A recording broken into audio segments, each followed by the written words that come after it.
Tata Leklek, bakit po ba mga bahay ngayon matitibay na? Kung mapapansin mo, Ineng, na ang bahay noon ay gawa sa kahoy. At ngayon naman, karamihan sa bahay ay gawa sa semento or hollow blocks. Dahil ito ay fireproof, vermin-proof, at weatherproof. Hmm, sige po, maraming salamat po. Tata Leklek, saan po ba gawa ang unang hollow blocks? Utoy, alam mo ba na noong mid-1800s ay nagsimulang magkaroon ng pagawaan or contractors ng hollow blocks. At ang hollow blocks ay ginawa mula sa wooden frames na hinulma into bricks at ito ay pinatuyo at naging solid forms. Ganun po ba, Tata Leklek? Maraming salamat po.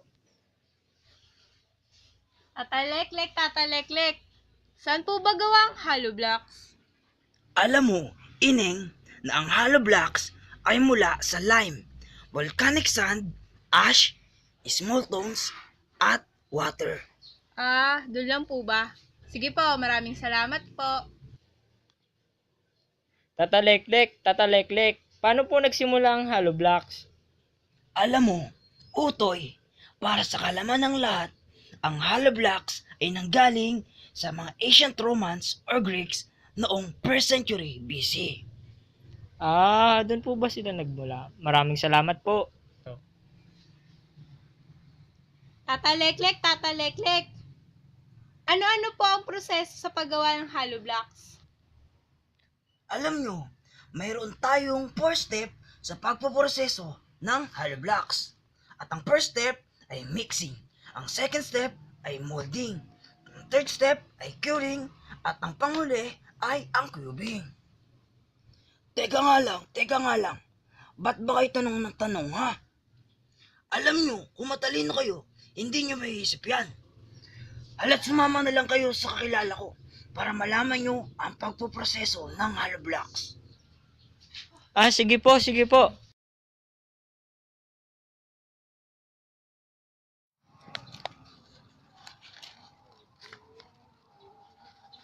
Kuya Manong, magandang umaga po. Kayo po ba yung kaibigan ni Tata Leklek?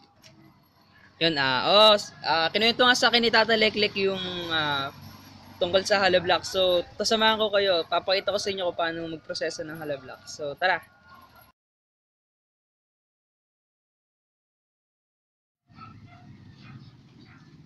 Yun. So, andito na tayo sa loob. Ito, ituturo ko sa inyo yung mga pangunahing ginagamit sa paggawa ng hollow block. Yun, ito yung pangunahing ginagamit na raw materials. Papunta tayo sa mixing. So, ang first raw materials is itong palanas. Ayan, yung palanas ay isang uri ng lupa. Tapos, kailangan din natin ng pala. Katapos, yan, kartilya. Yan, itong kartilya, yun yung ginagamit na pinaglalagyan ng palanas papuntang mixing. Ayun, so ito na yung mixing process natin. Kuya, ano po ba yung mga ginagamit sa mixing process?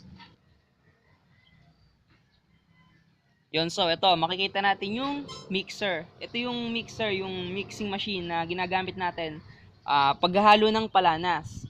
Tapos dito, pagkalagay natin yung palanas, lalagyan natin ng simento. Tapos ng simento, especially, kailangan natin ng tamang sukat ng tubig. Yun, so tapos na nito sa mixing, halo na, tapos pagkabukas natin ito, ayan, ito na yung kakalabasan. Yun, so ito yung halo na. Kailangan natin kasi dyan is yung tamang timpla ng tubig, palanas, at simento. So ito, makikita natin kung paano yung finished product nitong na-mix na. So dito na tayo sa molding process. Yan, dito yung nilalagay sa molding machine. Ito yung pangunahing ginagamit dito sa molding process. So, ang ginagawa dyan is, dyan inilalagay yung na-mix ng palanas, yung finished product na palanas. Yun, so, ito na yun. Pag na-mold na to, itong palanas, so, magiging form yan into solid form. Yun ang tinatawag na cubing. Ayan, papunta tayo sa curing. Yun, so punta na tayo dito sa curing process. Ito yung last process sa pagpaprocess ng hollow blocks. Yun, so eto na. Ito na yung itsura ng palanas na dumaan sa molding machine, dumaan sa mixing machine. So ito na siya. So ito yung curing process. Simple lang naman ang gagawin dito. Papatuyuin lang natin. So, ayun lang. Kuya, ilang minuto po pinapatuyo yan? Yun, pinapatuyo lang yan into 20 minutes.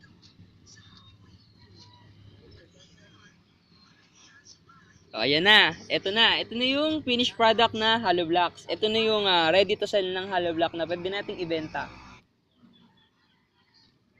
Ganun na po pala pagpuproseso ng hollow blocks. Mahirap din po pala, no? At Pupunuin mo yan. Tapos pag napuno mo yan, sinilas mo, ka dyan. Ahulin mo yan. Sasalin mo ngayon dito yan. Habang minimix siya, lalagyan niya sa mintaw. Hindi ko lalagyan sa mento yan ha. Para mixer natin eh. Para nilagyan.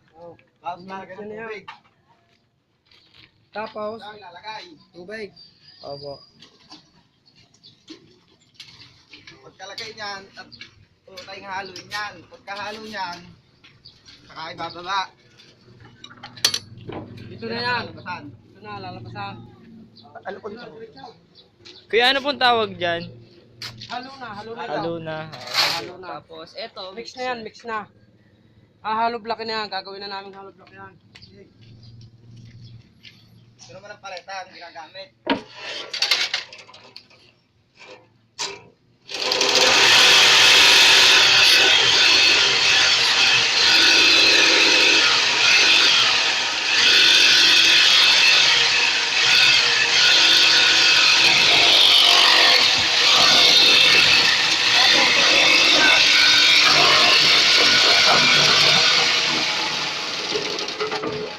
Ito, lalagyan na.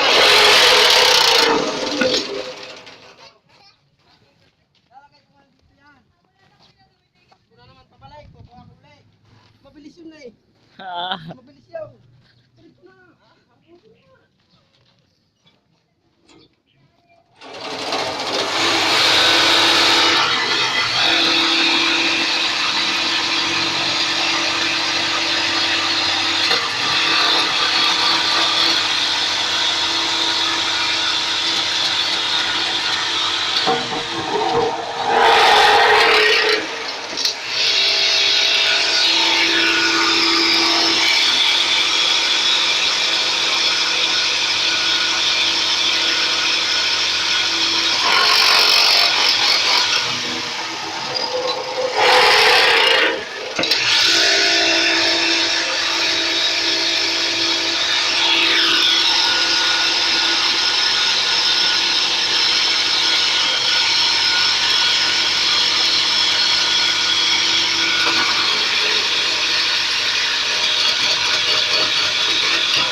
Saturday morning, jumped out of bed and put on my best suit.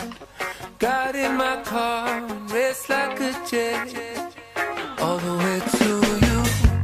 Knocked on your door with heart in my head to ask you a question, 'cause I know that you're an old-fashioned man. Yeah. Can I have your daughter for the rest of my life? Say yes, 'cause I need to know. You say I'll never get your blessing till the